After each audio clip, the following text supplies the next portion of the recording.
L-emenda li għaddiet mill-Parlament li tipproteġi il-ħajja tal-mara waqt komplikazzjonijiet ta' tqala dik magħrufa bħala Bill 28 hija il-pass il-qudiem fid-direzzjoni it-tajba bħala parti mill-viżjoni tal-Gvern favur aktar riformi. Dan intqal mill-President tal-Partit Laburista Ramona Tard f'artiklu fuq il-Gazzetta Malta Today fejn sostniet li sa qabel din l-emenda nisa u l-professjonisti mediċi kienu jispiċċaw quddiem il-qrati f'każijiet fejn tittieħed azzjoni f'każ ta' komplikazzjonijiet serji. Hawnhekk hija semmiet li l-liġi kienet twassal għal sentenza ta' ħabs ta' bejn 18-il xahar sa 3 snin waqt li l-professjonisti setu jeħlu sa 4 snin ħabs. Il-President tal-Partit Laburista fakret li minn opinjoni tal-Avukat tal-Istat ħareġ li kien hemm nuqqas fil-liġi f'dan ir-rigward fejn saħaq li ma kien hemm ebda serħan il-moħħ f'kwistjonijiet ta' ħajja u mewt.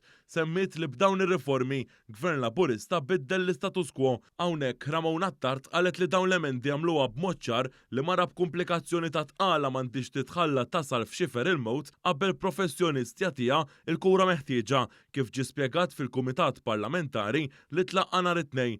Dr. Tard qalet li l-Gvern irreżista proposti bħal introduzzjoni ta' maġistrat fil-proċess kollu. Hawnhekk il-President tal-Partit Laburista innutat li fid-dibattitu biex din l-emenda tkun tista' ssir l-oppożizzjoni kienet insensittiva u immatura.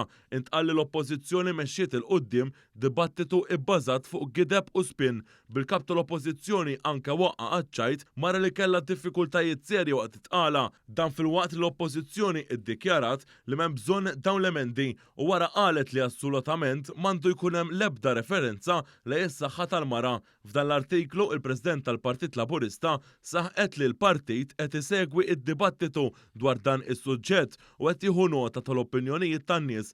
Qalet li l-ebda kwistjoni ma tintefa' taħt it-tapit waqt li jkun hemm aktar diskussjoni. Intant l-editorjal tal-Gazzetta it-torċa bil-titlu Persważjoni minflok sensazzjonaliżmu innota li l-persważjoni tieħu fit-tul biex tħalli il-frott mixtieq.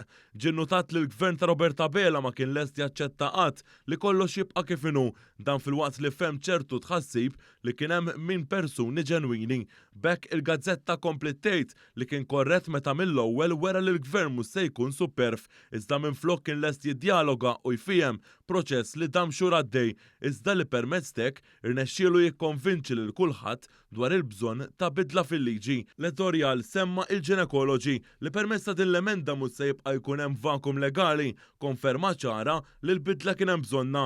Intqal li dan it-test legali qiegħed jagħti serħan il-moħħ kemm lil-mara u anke lil professjonisti mediċi. Fit-tmiem dan l-editorjal ġie sostnut li isbaħ mid-dialogu m'hemmx u l-ar ħaġa li toħnoq id-dibattitu huwa is-sensazzjonaliżmu.